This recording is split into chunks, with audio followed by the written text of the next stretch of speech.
At the nursing home gate, my daughter said, "This is your new room." I kept my suitcase closed, and then I realized she had already made the decision.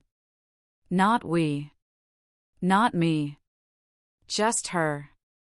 The words felt simple enough, almost practical, but they cut through me in a way I didn't expect. A small, ordinary phrase, yet it pushed me back against the metal fence like a sudden gust of cold air. I had been holding the handle of my suitcase so tightly that my fingers ached, and I couldn't decide whether to loosen my grip or cling harder. The suitcase itself wasn't heavy, only a few clothes and my favorite scarf folded in neat corners, but the weight I carried was invisible, the kind that presses into your ribs and steals your breath without anyone else noticing. My daughter's hand rested lightly on my arm, as if she were guiding me into a restaurant or across a street. She was calm, composed, her voice even and practical. "You'll be comfortable here, Mama. They've set everything up for you." She spoke like someone who had ticked a task off her list, polite but finished with it. I looked at her face, so familiar yet so distant in that moment, and wondered when the lines of responsibility had shifted so completely that she no longer asked me, only told me. I didn't answer. Silence became my shield. My lips pressed together, my chin trembling in the way it does when you fight to keep the flood inside. I wanted to argue, to say that this wasn't my choice, that my home still smelled of me, that the chair by the window still carried the imprint of my body, and that my tea kettle was still waiting on its shelf. But the words tangled in my throat. To protest would be to beg, and I couldn't bring myself to beg my own daughter for a place in my own life. The building loomed behind the gate, not unkindly, but with the stillness of places where time moves differently. A brick structure, its windows square and ordinary, curtains drawn neatly. A patch of grass trimmed too evenly, as though every blade had been forced into obedience. The sky was soft gray that day, not threatening rain, not offering sun. Just gray, a color that matched the hollow inside my chest. She opened the gate, her hand steady, and I followed because my legs had learned the rhythm of obedience over years of compromises. She walked ahead with the confidence of someone who believes they are doing the right thing. And maybe, in her eyes, she was. I have tried since then to remind myself of that children act out of concern, that she must have worried about me living alone, that her own busy life with children and work left her no space for daily visits. I tell myself these things like reciting a prayer, hoping it will soften the edges of the truth. I was no longer wanted in the center of her life. Inside, the lobby smelled faintly of disinfectant, mixed with something sweeter, flowers perhaps, or air freshener. The kind of scent that tries too hard to mask what lies beneath. A woman at the desk looked up and smiled with professional warmth. She said my name before I had introduced myself, which startled me. They were expecting me. I hadn't expected to be expected. My life had been carried into this place ahead of me, like furniture arriving before the resident. "This is your new room," my daughter repeated, leading me down a hallway with beige walls lined with framed paintings of meadows and rivers. None of the pictures stirred me. They were too carefully chosen, designed for neutrality, for calmness. A life lived in soft edges, no sharp corners to provoke feeling. My shoes tapped against the polished floor, each step echoing louder in my ears than seemed natural. I wondered if everyone who walked these halls heard their own loneliness magnified like that. When we reached the room, she opened the door for me, cheerful again, as if unveiling a surprise gift. A single bed with a quilted cover, a chair by the window, a dresser, a lamp. A space that could belong to anyone. A space waiting to be filled with the traces of a person, but not yet mine. My suitcase sat by my feet, still closed, as though it knew what I felt, resistance. To open it would be to surrender, to declare the room mine. And I wasn't ready for that. She placed her hand on the dresser, tapping lightly. "You'll like it here. They've got activities, meals, people to talk to. You won't feel lonely." Her words rolled out smoothly, but I could hear the subtext, "You'll be someone else's responsibility now. Not mine." I looked at her hands, those same hands that once reached for mine as a little girl, small and trusting. I remembered guiding her across streets, braiding her hair in front of the mirror, holding her forehead against my chest when fever consumed her. Hands that had once needed me now guided me away. The reversal was brutal, not because of age itself, but because of the absence of choice. I hadn't walked here on my own decision. I had been placed, like a vase on a shelf. "I don't need much," I finally said, my voice quiet, almost lost in the hum of the hallway. It was the only sentence I could manage, the safest one. To say more would risk breaking down, and I refused to cry in front of her. Pride is a stubborn companion, especially when everything else feels fragile. She smiled, relieved by my acceptance, mistaking silence for agreement. "I'll come visit often," she promised. Promises are easy when spoken quickly, and harder when measured against time. I wanted to believe her, wanted to imagine her face appearing in that chair every week, bringing news of the world outside. But something in me doubted. Not because she is unkind, but because I know how life pulls relentlessly. Work, children, errands, exhaustion. I have lived long enough to know that visits, however well-intended, grow fewer as days pass. When she finally left, after arranging papers and speaking with staff, she hugged me briefly. Her embrace was light, almost distracted. Then she walked away, heels clicking down the hallway until the sound faded. The door closed softly behind her, and I was left with the quiet. My suitcase stood there, upright, unopened. I stared at it as if it were an ally, the last link to the life I had just been pulled away from. I couldn't bring myself to unzip it. If I did, I would be agreeing with her. Instead, I sat in the chair by the window and watched the sky grow darker. That first evening was long, measured not by hours but by the slow drip of realization. A nurse brought dinner on a tray, kind enough, with a smile practiced for weary faces. Chicken, mashed potatoes, peas. It was fine, but bland. I ate slowly, each bite tasting like surrender.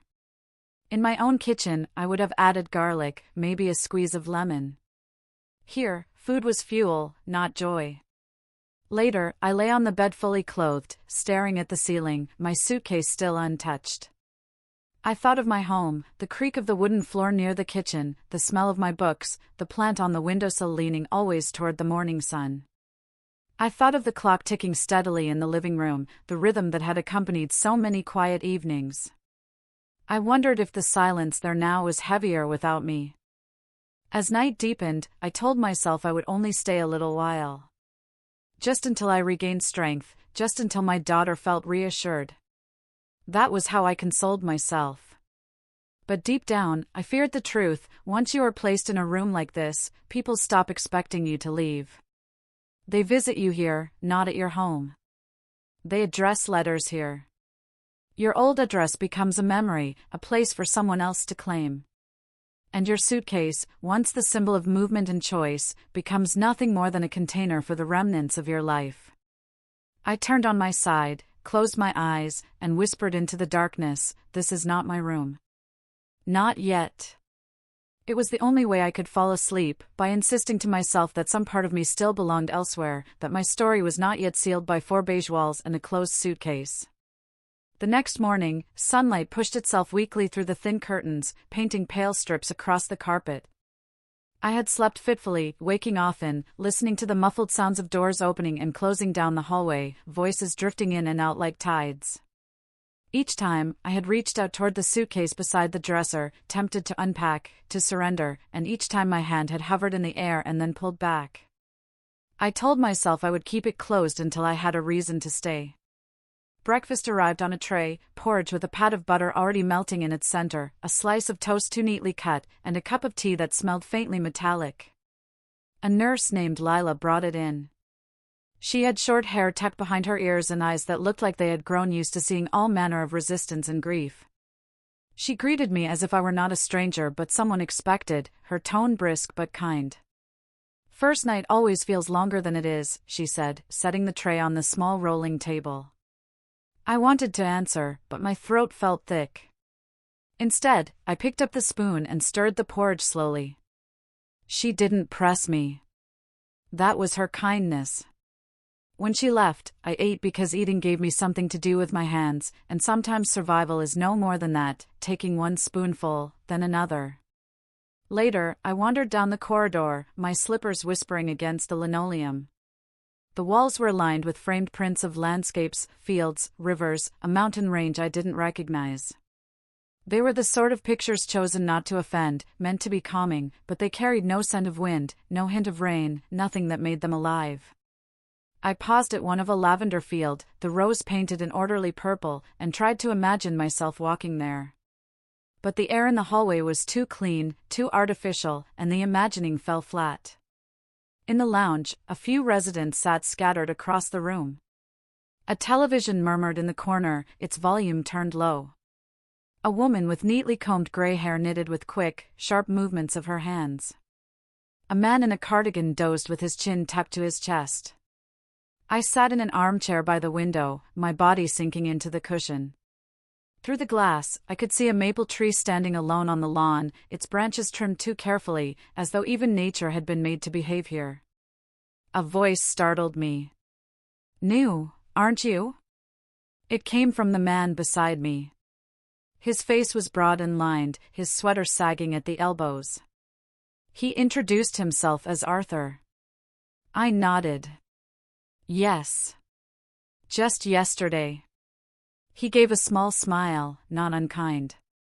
"Takes time," he said simply, as if that were all the advice he had to give. We sat in silence after that.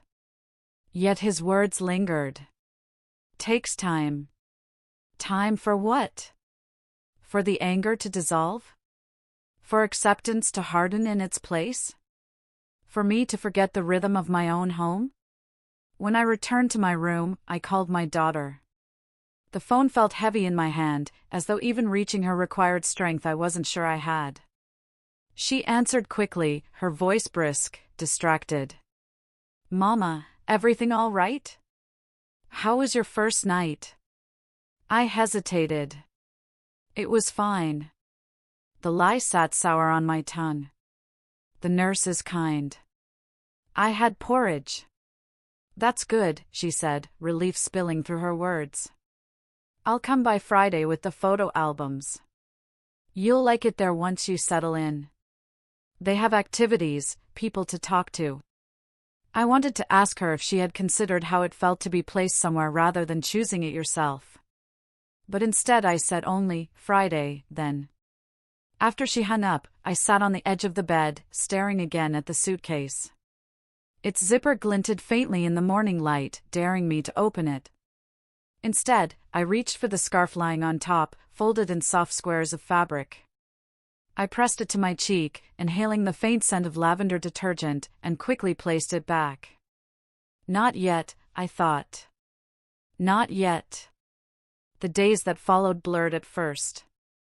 Breakfast trays, short walks in the hallway, polite greetings from staff.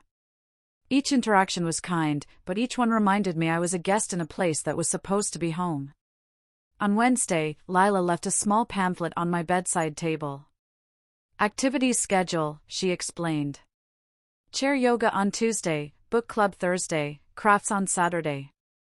I nodded, though I didn't touch the pamphlet until she was gone. When I finally opened it, I saw photographs of smiling residents holding colored pencils, of a man playing the piano, of a group gathered around a board game. They looked content, but their contentment felt staged, like actors in a brochure. I closed it and set it aside. I wasn't ready to perform happiness. One evening, I went to the dining hall instead of eating in my room. Round tables were arranged neatly, each with a small vase of artificial flowers in the center. I chose a seat at a table already occupied by Arthur and a woman named Marjorie, who wore a floral dress and had eyes as sharp as pins. They welcomed me without ceremony. "Try the soup," Arthur advised. "It's always the same, but it grows on you." I tasted it, and he was right, it was bland but comforting, like a memory of better soups. Marjorie spoke about her granddaughter, who was starting university, and the pride in her voice was like a flare in the dim room. I listened, nodding, adding a word here and there. It wasn't much, but it was the first time I didn't feel invisible. That night, back in my room, I did something small but significant. I unzipped the suitcase just an inch, enough to let air inside. I didn't unpack, not yet. But it felt like a gesture, a truce with the room, perhaps temporary, but mine to offer. On Friday, my daughter arrived carrying a tote bag. She looked tired, her hair pulled back hastily, a crease between her brows. She kissed my cheek quickly and said, "I brought the albums." We sat together on the bed, flipping through pages of photographs. There we were at the beach, her hair tangled with wind. There we were in the kitchen, flour dusting her cheeks. There we were at funerals, weddings, birthdays, all the moments that stitched a life together. For a moment, I saw the little girl she had been, leaning into me, her laughter spilling like music. And then I saw the woman she was now, efficient, decisive, certain she was doing the right thing. She noticed the suitcase, still mostly closed. "You haven't unpacked," she said gently. "Not yet," I replied. Her eyes flickered with concern, but she didn't argue. Instead, she placed her hand over mine. "I just want you safe, Mama. That's all." I looked at her hand, remembering the small fingers that once clung to mine. I wanted to believe her, and perhaps I did. But believing her didn't make me feel less displaced. After she left, I took the keys from the envelope in my suitcase and held them in my palm. They were light, but their weight was familiar. They were proof that my home still existed, waiting in silence. I slipped them into the zipped pocket of my handbag, a secret anchor, and closed the clasp. That night, I set my scarf on the chair, smoothing it flat with my hand. It wasn't unpacking, not really. But it was a claim, a small declaration that some part of me still had the power to decide. And for the first time since arriving, I slept without waking in the middle of the night, clutching at the edges of memory. I woke on Sunday to the faint sound of a piano somewhere in the building, not playing a tune so much as searching for one. A few notes strung together, then a pause, then another attempt. It reminded me of my daughter at 8 years old, her small fingers stumbling across the keys, frowning until she found the right combination. The memory pulled at me, not cruelly, but with the tenderness of something lost. I sat up slowly, rubbed my eyes, and noticed the scarf still draped over the chair where I had left it. Seeing it there steadied me. It was mine. I had chosen its place. Breakfast was porridge again, this time with raisins dropped on top like reluctant jewels. Lila delivered it, her brisk kindness carrying me through the silence of the room. She asked if I wanted to join the morning hymn sing in the chapel. I almost said no. The idea of sitting in a room filled with voices pretending at joy felt too heavy. But something in her tone, not insistent but expectant, nudged me. "I'll try," I said, surprising myself. The chapel was small, its windows narrow and high. A dozen or so residents gathered there, voices blending unevenly, some strong, some frail, some merely whispering the words. I didn't sing, not at first. I sat with my hands folded, listening to the quiver and break of voices around me. Then, during a verse of "Abide with Me," I heard Arthur's voice beside me, low, gravelly, but carrying a steady rhythm. Without thinking, I joined in. My voice wobbled on the first line, then steadied. It wasn't about belief, it was about memory. Singing pulled me back to evenings in my mother's kitchen, her voice rising above the kettle's whistle. It was about being part of something, however small. Afterward, Arthur leaned toward me. "Not bad," he said, his mouth twitching into what might have been a smile. "Don't flatter me," I replied, but I felt the warmth of his words settle in my chest. Later that week, I went to the book club, more out of curiosity than desire. The room was arranged with chairs in a circle, the walls decorated with posters of famous novels that no one here would likely read again. The facilitator, a young woman with glasses too large for her face, asked who had guessed the culprit in the mystery novel. A woman in a blue cardigan spoke first, her voice polished, as though she had been a teacher once. "It's never the one you think," she declared, with the confidence of someone used to being right. I wanted to argue. Sometimes it is the one you think. Sometimes the betrayal is plain, spoken out loud, and still no one believes you until it's too late. But I bit my tongue. Instead, I said, I like the small clues, the coffee cup turned slightly, the keys left out of place. Life is like that. It's the small things that tell you the truth. The room fell quiet for a moment, the others considering my words. Then the facilitator nodded and moved on. But I noticed the woman in the blue cardigan glance at me again later, her eyes sharper now, as if she had recognized me as someone who saw differently. That night, I couldn't sleep. I sat by the window, watching the maple tree outside sway gently in the dark. The suitcase remained half open, its mouth slightly ajar from when my daughter had insisted on unpacking. I stared at it, debating whether to close it again or to surrender fully and unpack everything. In the end, I did neither. Instead, I reached inside, pulled out my old notebook, and opened it. The pages were filled with recipes in my handwriting, little notes about measurements, smudges of flour. My eyes blurred. I had written these lines in a different life, one where the kitchen was mine, the spices lined up obediently on the shelf, the kettle humming like a faithful friend. I held the notebook against my chest and whispered, "Not gone. Not yet." The following afternoon, I joined chair yoga. It was held in a multipurpose room that smelled faintly of lemon polish. A dozen of us sat in a circle, feet planted on the ground. The instructor, a woman with kind eyes and hair streaked gray, guided us through simple movements, raising arms, rolling shoulders, stretching fingers wide. At first I felt ridiculous. My arms trembled from disuse, my joints creaked like old floorboards. But when I looked around, I saw the others were just as awkward. We laughed when someone's arm wobbled, and the laughter loosened something in me. "Breathe in like you're letting something in," the instructor said softly. "Breathe out like you're letting something go."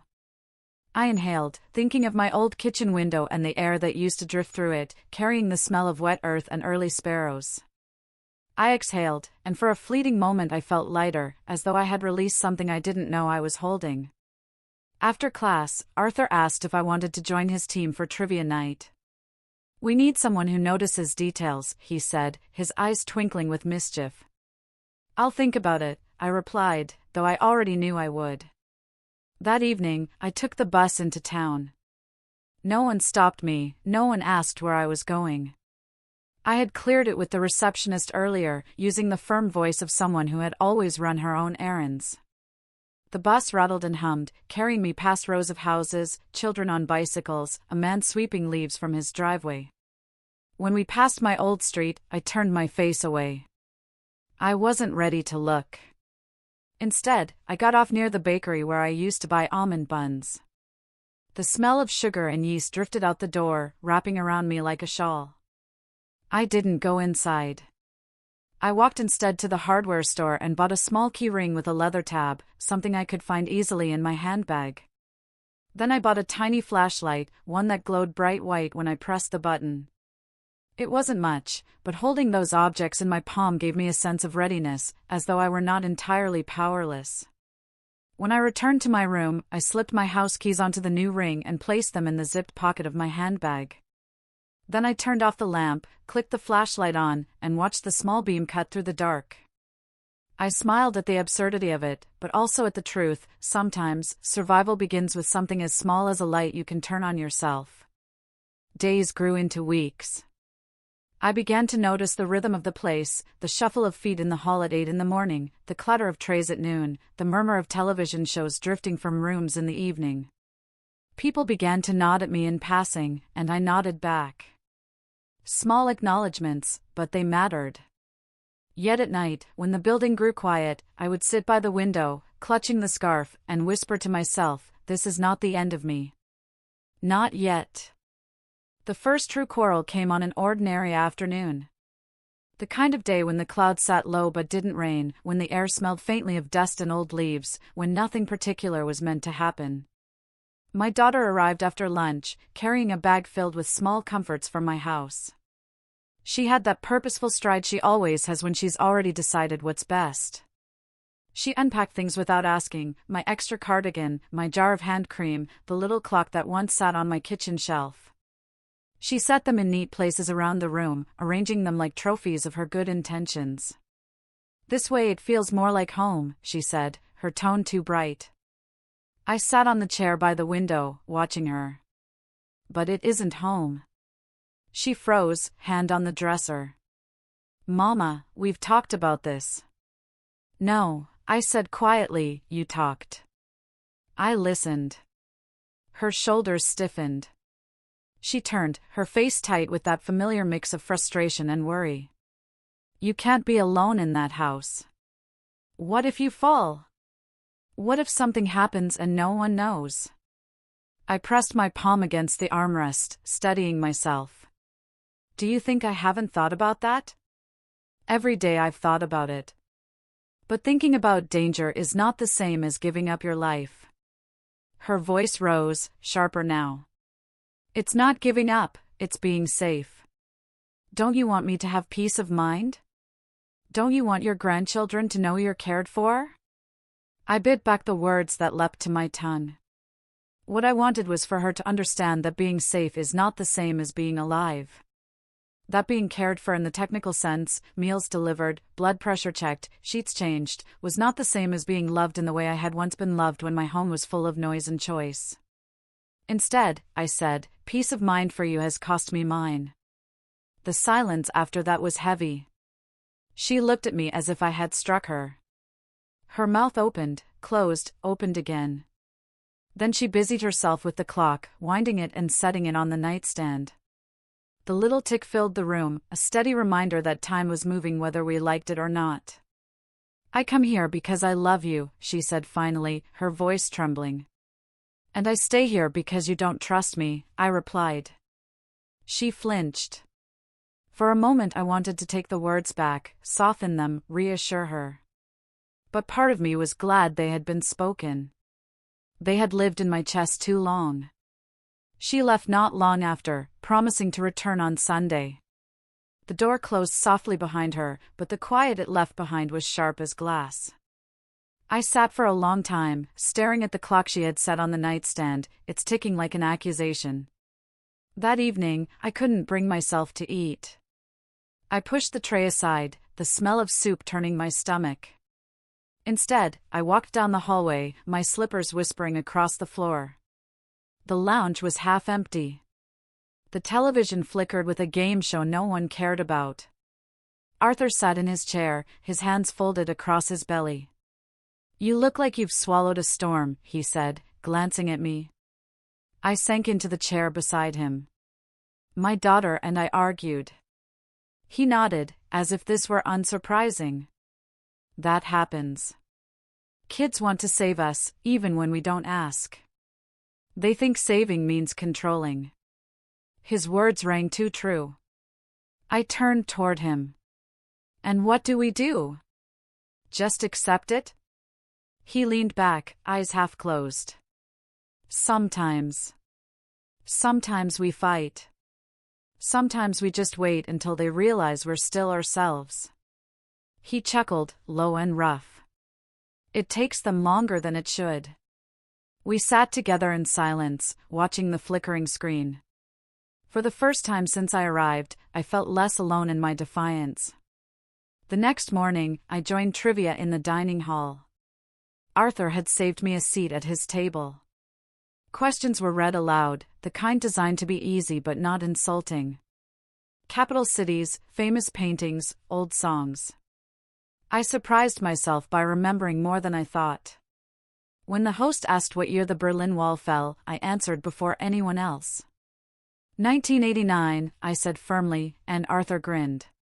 See? Knew you were sharp, he said.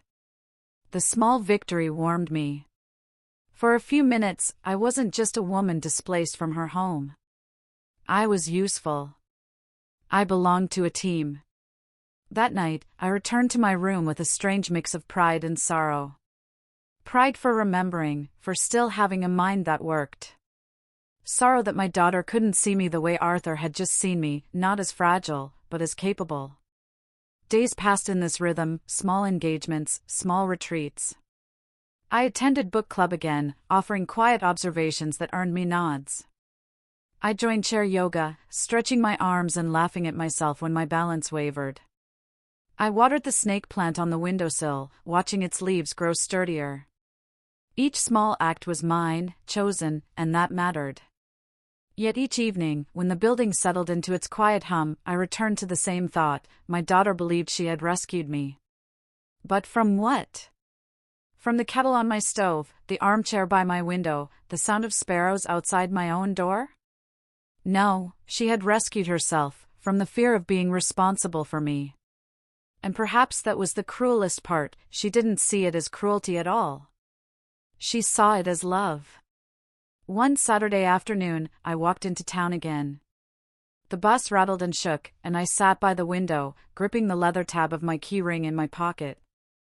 When we passed my old street, this time I turned my head. There was my house, standing solid and square, the curtains drawn as though still waiting for me. My throat tightened. I wanted to press the buzzer and step inside, to sit in my own chair, to hear the clock on the wall mark the seconds of a life that still belonged to me. But I stayed seated, the bus moving me past it, carrying me further away.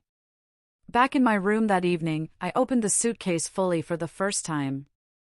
I placed my sweaters in the dresser, my nightgown in the drawer, my scarf on the back of the chair. It wasn't surrender, it was acknowledgement. If I had to be here, I would at least place my life where I chose. I left the suitcase itself open and empty by the dresser, a reminder that it could be filled again. That leaving was not impossible. That choice was not entirely gone. As I lay in bed, listening to the clock tick, I whispered into the dark, I am not done. Not yet. The letter came folded neatly inside a white envelope, slipped under my door while I was out at yoga. I saw it when I returned, lying flat against the beige carpet, a thin rectangle of authority. My name was typed on the front in block letters, cold and impersonal. For a moment, I just stood there, my hand still on the doorknob, staring at it. I didn't want to touch it, as though not touching it might delay whatever news it carried. But of course, paper doesn't wait. I picked it up and opened it slowly. Inside was a notice from the bank about my mortgage and an additional letter, this one from my daughter. She had printed it on her office stationery, her signature scrawled at the bottom. It was polite, almost cheerful. She had met with a realtor, she explained, just to explore possibilities. The realtor believed my house could fetch a good price in the current market. We could invest the money for your care, she wrote, as though my life had become a balance sheet. I read the letter 3 times, the words swimming into each other. Each time I finished, I folded it carefully along its original crease and laid it on the nightstand. Then I sat on the edge of the bed and stared at my suitcase, now half empty, my clothes in drawers, my scarf on the chair. For weeks I had clung to the idea that my home was still mine, waiting for me, its windows catching the sun, its kitchen smelling faintly of tea leaves and old wood. But the letter told me my home was already being spoken of in the past tense. When my daughter arrived that evening, she carried herself briskly, as though preparing for a difficult conversation she had already rehearsed. She kissed my cheek, placed a bag of fruit on the dresser, and then sat down in the chair by the window. She noticed the letter on the nightstand. I wanted to tell you in person, she began, her voice carefully calm. It's just a conversation with a realtor. Nothing's decided. You've had conversations about my house without me, I said. My tone was even, but the tremor inside me made my hands curl against my knees. Her eyes softened, but her mouth remained firm. Mama, you're not living there anymore. It doesn't make sense to keep it empty. It's expensive, and it's lonely. We could use the money to make sure you're comfortable here, for years to come. I shook my head slowly. It's not just a house. It's where I lived. It's where you grew up. Every corner of it remembers us. Do you think comfort can replace that? She leaned forward, her hands clasped tightly. I'm trying to be responsible. I don't want to wait until something forces our hand. I want to plan ahead. Plan ahead for what? I asked, my voice rising.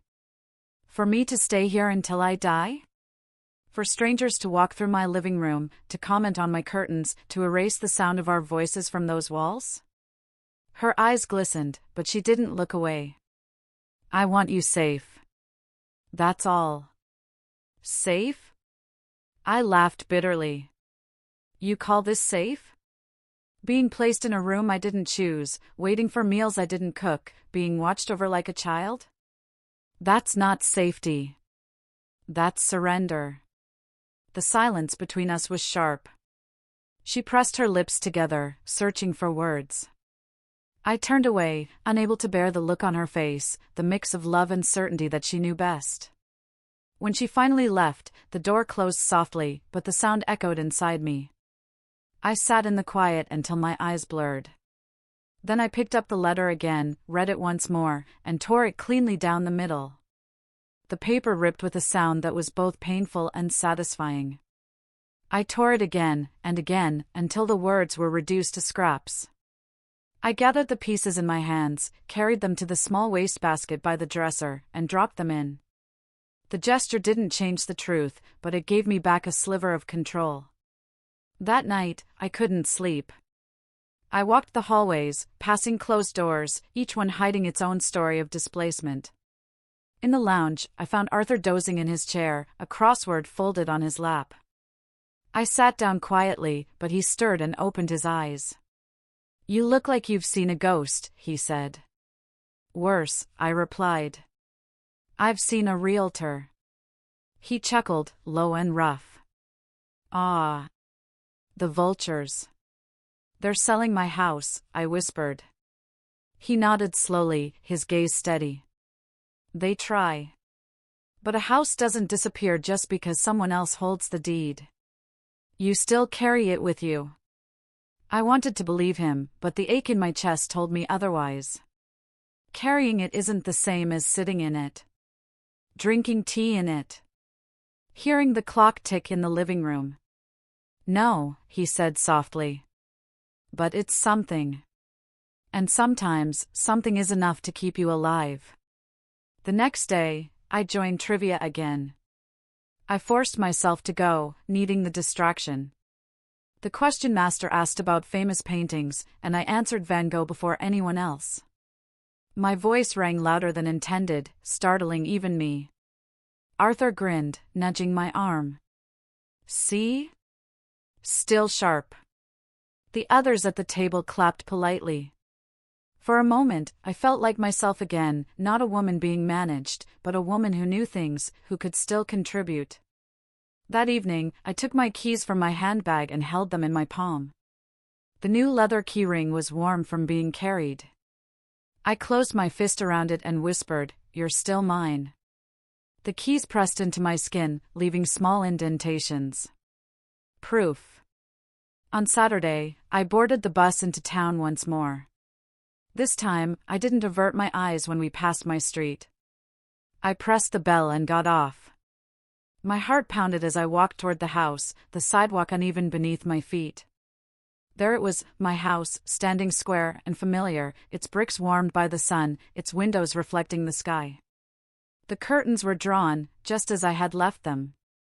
I stood at the gate, gripping the iron bars, and felt a rush of longing so strong it nearly bent me double.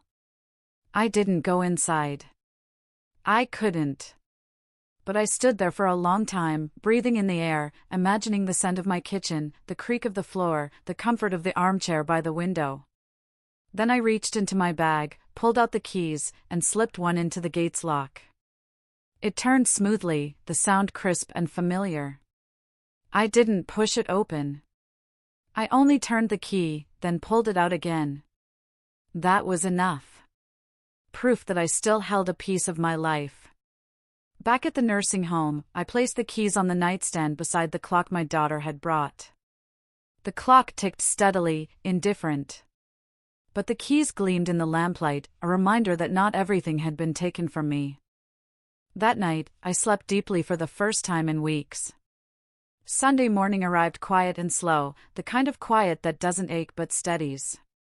I woke to the pale light stretching across the ceiling, the sound of the maple tree brushing against the window in a breeze. For once, I didn't immediately look at the suitcase or the clock. I looked instead at the keys on my nightstand. They caught the morning light and seemed to wink at me, as though reminding me I was still tethered to more than this room.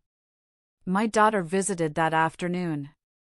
She brought the children, their voices tumbling through the hall before they even reached my door.